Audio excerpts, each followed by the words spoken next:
At a military base in western Syria, a visit by Vladimir Putin. It's the first time the Russian president goes to Syria since the start of the war nearly 7 years ago. He was greeted by senior officers and warmly embraced by President Bashar al-Assad.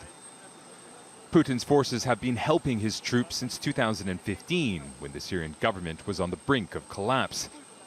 In his speech, Putin declared victory over what he described as terrorists and announced a partial pullout of his soldiers from Syria.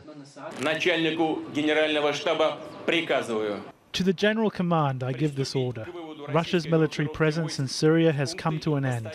The motherland awaits you, friends. Safe journey. I thank you for your service. Putin also pledged to continue to support Syria's military by keeping some of his forces on the ground before departing for the Egyptian capital, where he met with President Abdel Fattah el-Sisi. The leaders have been strengthening ties in recent years. Sisi has purchased billions of dollars worth of Russian military hardware and has approved a draft agreement to allow Russian jets to use Egyptian military bases. Putin and Sisi also signed a deal on nuclear power. The growing ties between Russia and Egypt, the second largest recipient of U.S. military aid after Israel, could potentially strain relations between Cairo and Washington.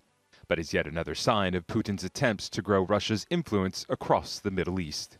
It's also part of his way actually to express himself and to exhibit perhaps or project power in the Middle East by visiting two U.S. allies. We are talking here about Egypt. We are talking here also about Turkey, and two actually has been drawn closer to Russia over the past couple of years.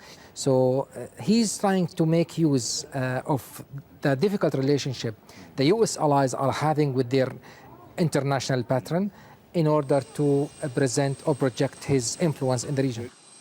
Whatever the case, it's clear Vladimir Putin's interest and influence in the region appears to be expanding.